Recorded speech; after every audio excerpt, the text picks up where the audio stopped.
I cared for her for 5 years, but my mother.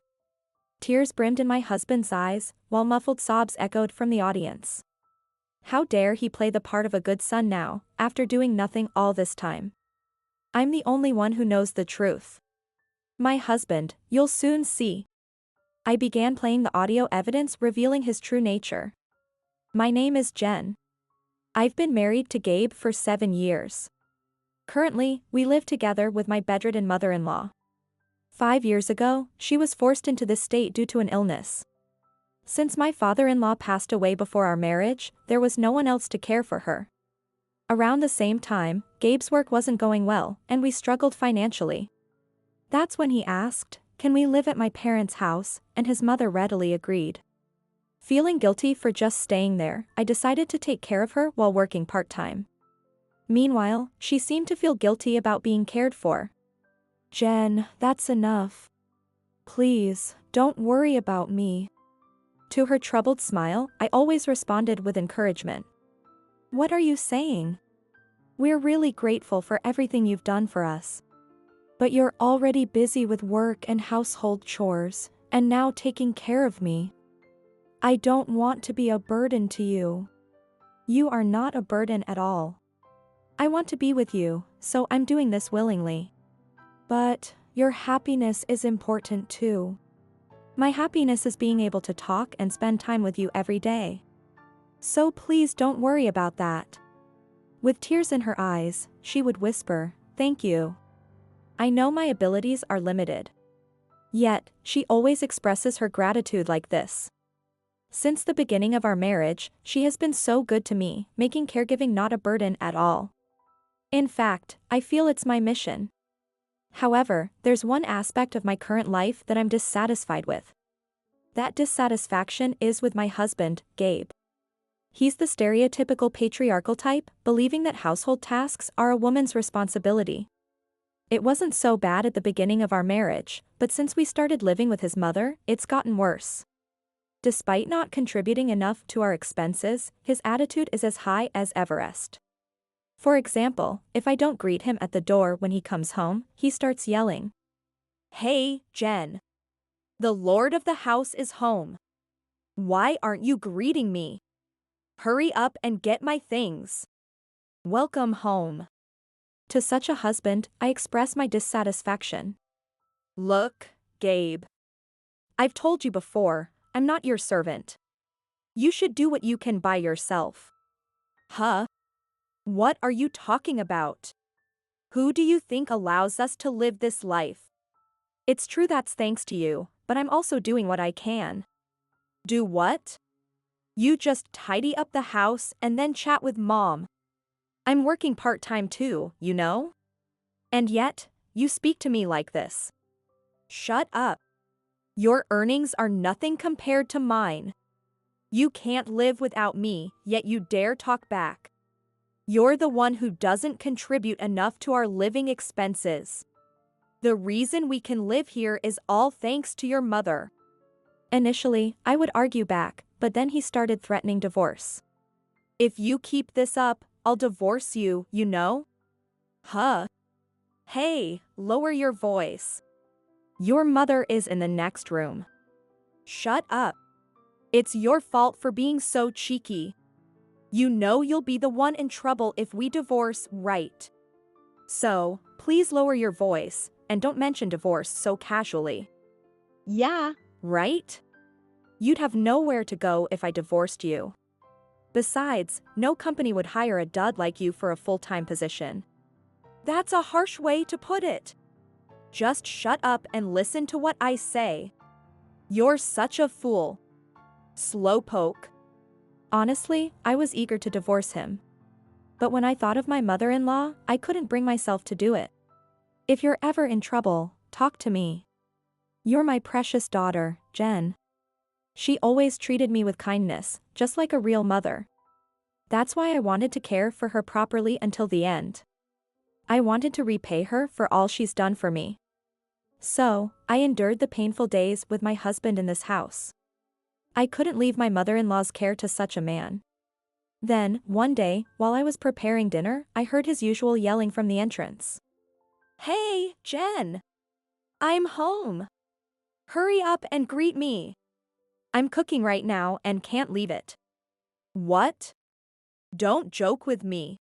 What kind of wife doesn't prioritize her husband? Irritated, my husband stomped into the living room. Hey! What are you thinking?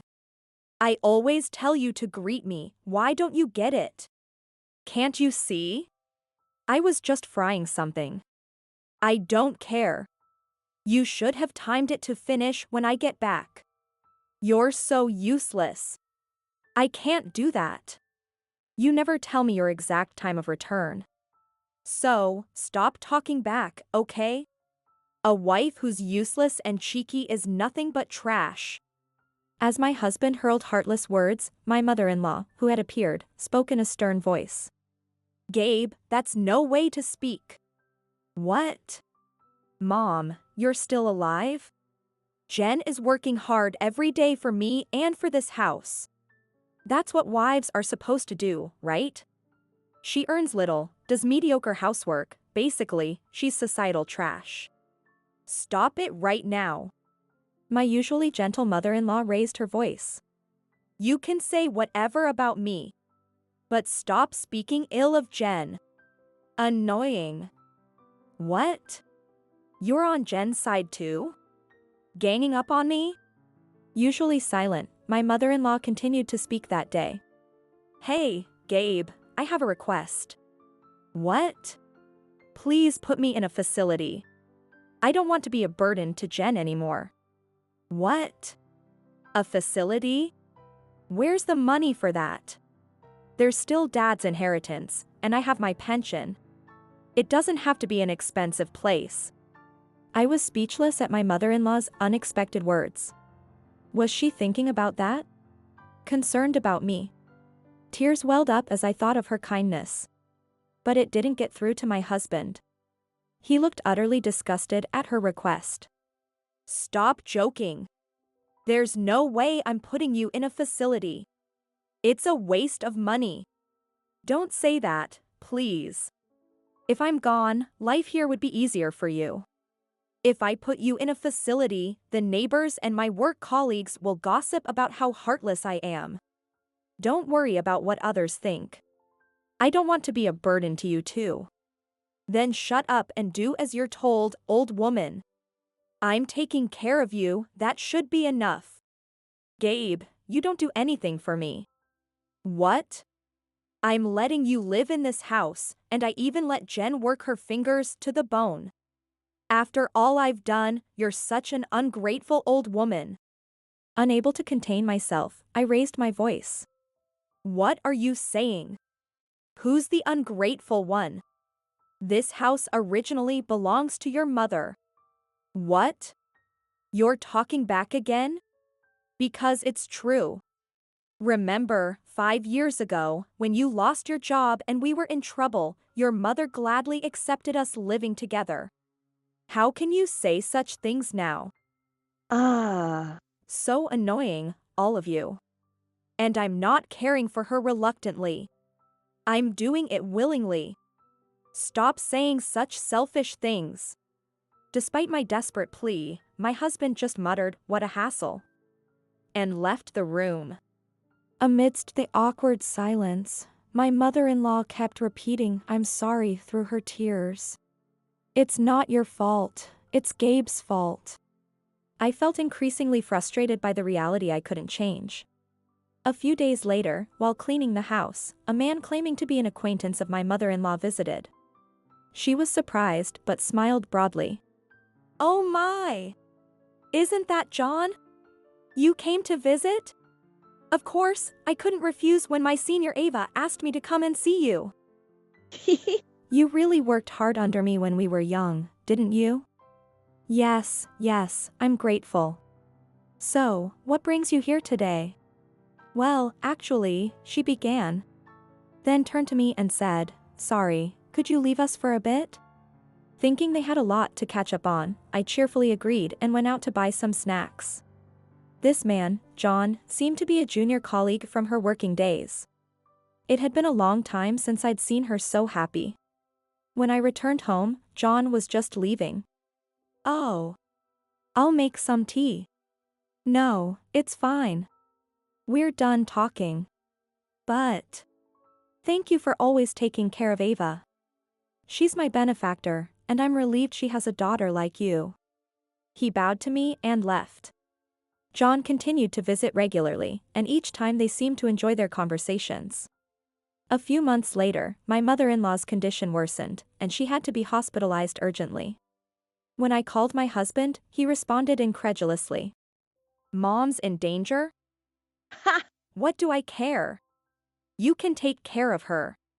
But the doctor says her condition is unpredictable. Please. No, no, no. I'm leaving on a business trip today. What? At a time like this? Can't you talk to your company and cancel it? Are you crazy? I can't do that. Handle it yourself. Don't call me until I contact you. With that, he hung up. I was at a loss and slumped in front of her hospital room. A business trip when his own mother is in such a state. It's too much. How should I explain this to her? As I was sinking into despair, John appeared. Oh, Jen? What's wrong? Oh, John. Something seems to have happened. Let's go to Ava's room. Okay. As we entered the room, my mother-in-law struggled to speak. John, you're here. Does that mean you did what I asked? Yes. But, are you sure? Of course. I need to clear things up before I go. Understood. At that moment, my mother-in-law weakly grasped my hand. Jen, there's something I really want you to know. What is it? My son, he's been secretly withdrawing my pension from my account and squandering it on his mistress. A mistress? He has one. No surprise there. He treated me more like a housemaid than his wife. I had suspected as much, but to think he was even pilfering his mother's pension.